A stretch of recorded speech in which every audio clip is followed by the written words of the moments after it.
Hey Taurus, welcome to your February candlelight love reading. We're going to see what's going on for our Taurus friends in the area of love for the month of February. This is for Taurus, Sun, Moon, and Rising. For those of you who don't know, I do general forecasts every single week for each sign that are not about love, like spiritual development, money, career, friends, family. So if you want to check those readings out after this one, those are already up, and those happen every single week. Love happens beginning of the month, and then I do a mid-month update, and then every single week there's a general reading that I post. So check those out too. And I've been doing more of the pick a cards too. But let's see what's happening with love for Taurus. Taurus, I'm feeling a sigh of relief. I'm feeling like you're feeling like something's finally been cleared or solved or resolved. Which I know Taurus has had a hard time for a while. I think Taurus is one of the signs that really hasn't been lucky in love for a long time. And something is feeling to you like, okay, like this might finally be changing for me. This might finally be shifting or turning around for the better. So 1, 2, 3, 4, and 5.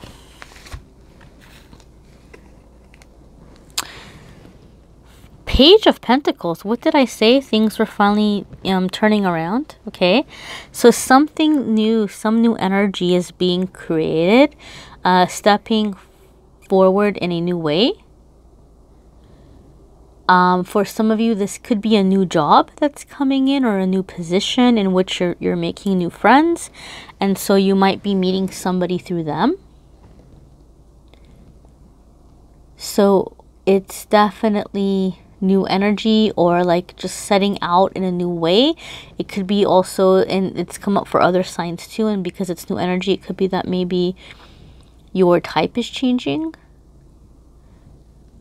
The partner that typically you might go for is changing, but it's new energy coming into the love life, new ideas, new way of doing things, positive steps forward in the area of love. Some of you may be dealing with another earth sign. I mean, this is definitely an earth card. So Taurus, you might be in your element, your element of earth. You might be finally getting more grounded, being able to catch your breath or get a fresh start. I feel that for some of you, there's a relationship that ended and you didn't have your footing. Like you weren't stable for a long time, and it could be financially you weren't stable, emotionally, mentally, it could have been all of the above, and now you're finally feeling like you're getting your old self back, like the person you were before this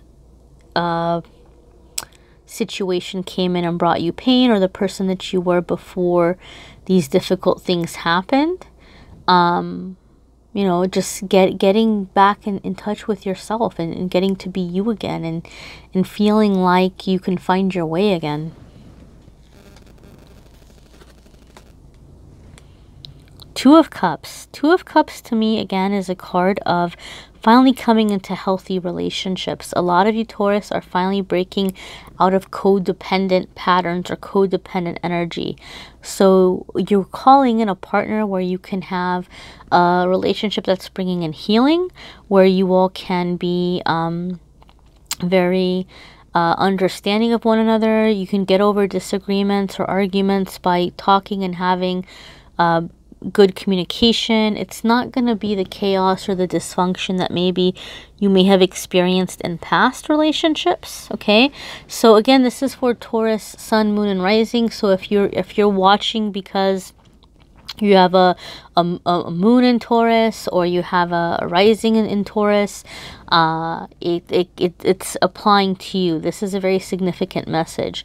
When Two of Cups comes up in a love reading, you're about to do love the right way. Like you're learning from lessons that you had. You're learning from situations that you had, and you're becoming a better person. and therefore you are calling in or you are attracting a better person. Those of you who are currently in a relationship, you know, maybe you're married or you've been seeing somebody for a while, Two of Cups can really indicate that the relationship, the connection, the chemistry is about to deepen, and that the two of you are growing together. Because sometimes, unfortunately, what happens is one person grows and matures and develops and ascends spiritually, and the other doesn't, and eventually they have to part ways if it gets too bad, you know. But a lot of you are going to be experiencing where an existing partner is actually also working on themselves, and you're making the positive changes. Some of you have already left something very toxic behind, and now you're calling in that healthy Two of Cups energy. The Emperor. This is major arcana, my dears. This is a major arcana card. So this is a significant soulmate. This is a significant soulmate or a significant crossroads in your love life. The Emperor could be dealing with a fire sign, although I've also heard that it can have to do with Scorpio men. You know, so some of you might have a Scorpio, or maybe you have, you might have a fire sign, or maybe not fire sign, more maybe specifically Aries. I think I've heard Aries, or sometimes it can indicate Scorpio, apparently, because of the characteristics. But you may have that somewhere in your rising sign or moon sign, and so you might be dealing with someone also who has those elements in their sun, moon, or rising. But when the Emperor card comes up, typically it has to do with structure. It has to do with structure, and sometimes even rules. A lot of the times it can have to do with rules. So I feel like for a lot of you, someone's taking the lead in a relationship for once. And maybe it's you. Maybe you're taking the lead. Other ones of you, you're being led. Like somebody's coming in and saying, this is how we're going to do things. This is the kind of, you know, way we're going to have a successful relationship.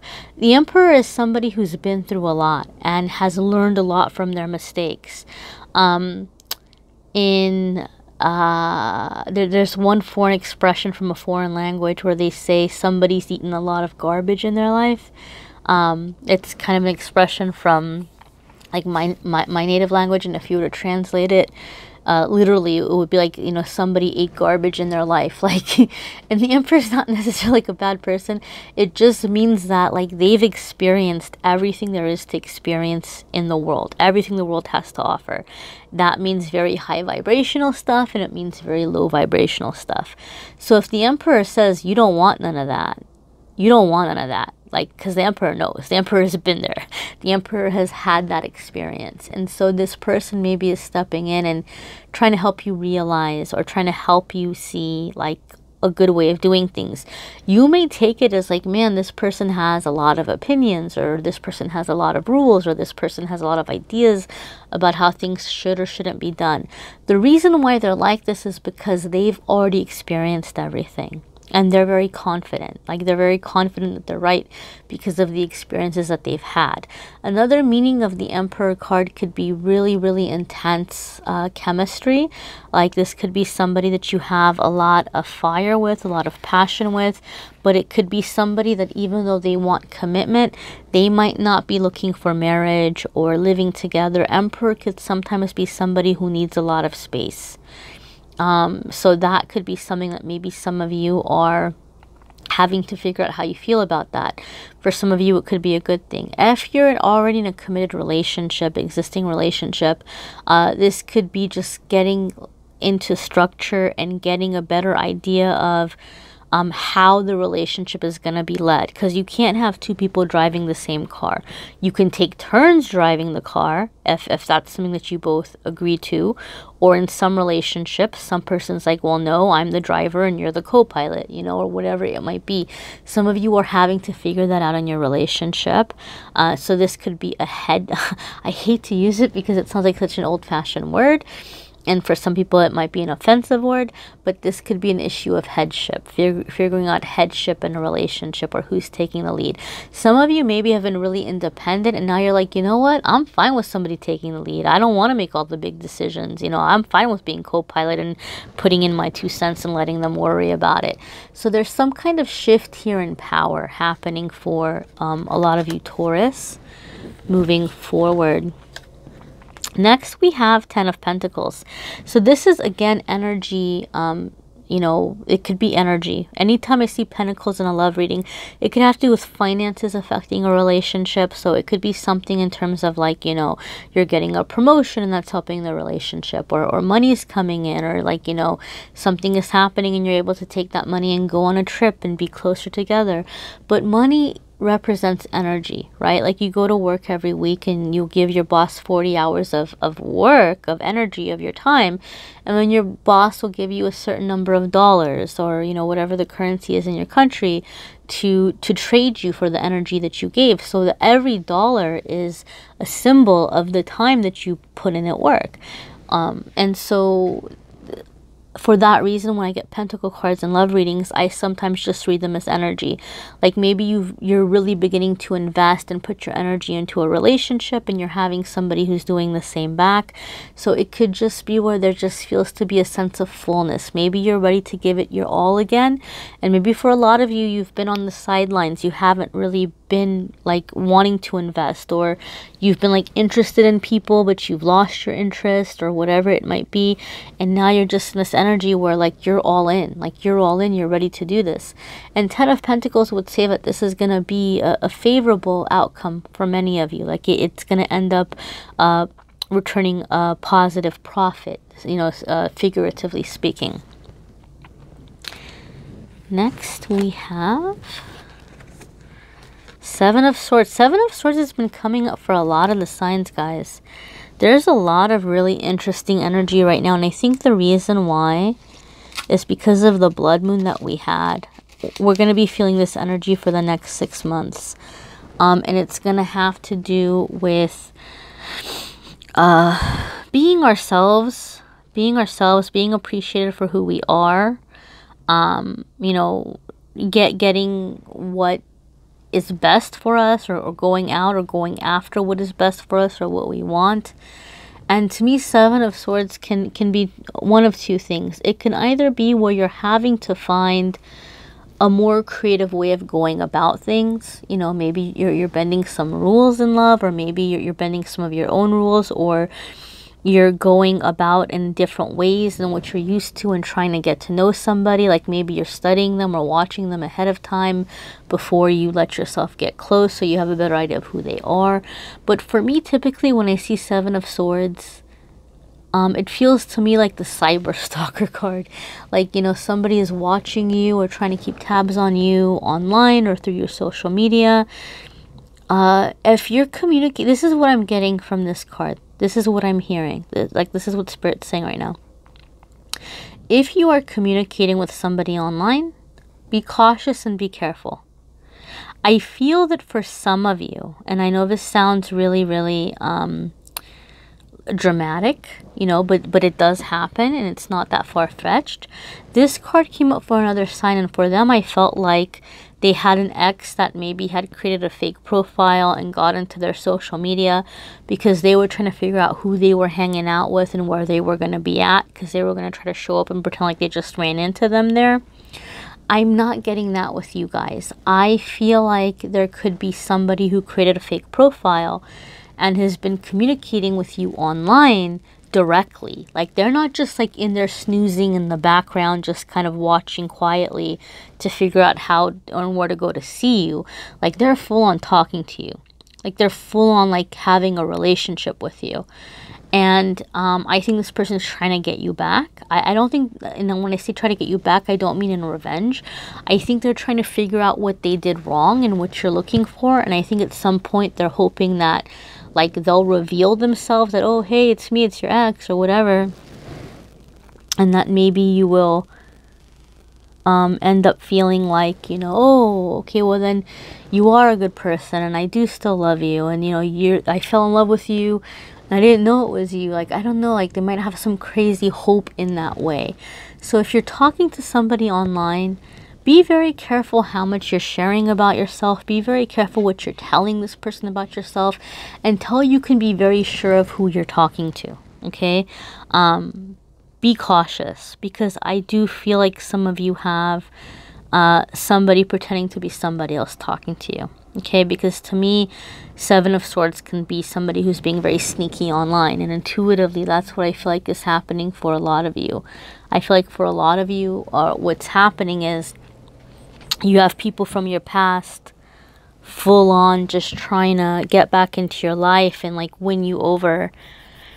And they might be doing it in a way that would end up hurting you more than impressing you. And I don't think they realize that, you know.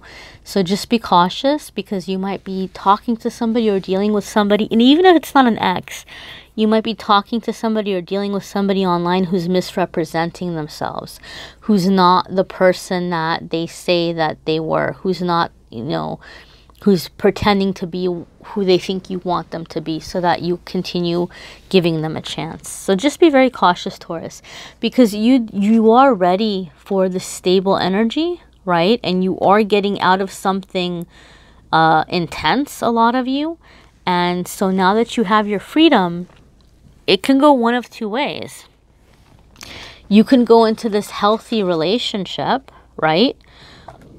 Or you can fall back into the frying pan with a sneaky person. It's up to you and the choices that you make. And I think as long as you're being cautious and you're thinking ahead, and you're, you know, you yourself are investigating things, then I don't think you'll have anything to worry about. You know, but you're definitely headed to manifesting that healthier relationship. At least a lot of you are getting out of the abusiveness and the toxicity. But I'm sure that you don't want to like jump into somebody who's going to be sneaky either, right? So trust your judgment, listen to your gut. If things aren't adding up, if something doesn't seem right, listen to all that. Listen to all that. Okay, and then you'll have happy outcomes in your love life. Check out your moon sign and rising sign videos too, guys. I think that's going to be very helpful for you, Taurus, especially since there's a lot of energy going on here and there's a lot of different scenarios. You might be dealing with more than one person. You may be dealing with a person who's bringing other people into the energy, into the relationship. So Taurus, you especially, I'm highly recommending that you watch your moon sign and rising sign videos, because this is very intense. This is very, like, there's a lot going on here, right? But overall, you know, just to put this reading here in together, Taurus, I feel like you all are finally out of a bad situation, and now you're at a crossroads, and you can either go the right direction, or you can end up making a U-turn and going through the whole thing over again. This is your chance to break through that negative cycle. This is your chance to break through that cycle, to have that fresh energy, and to stay forward in that fresh energy. Don't make a U-turn. Just don't make a U-turn. All right, my lovelies, thank you for watching. You may need a private reading. All the private reading info is in the Calendly link in the description. And check out your general forecast for the week ahead, because that's also going to give you guys a lot of information too. Thank you so very much for liking, sharing, commenting, subscribing. Till next time, my friends.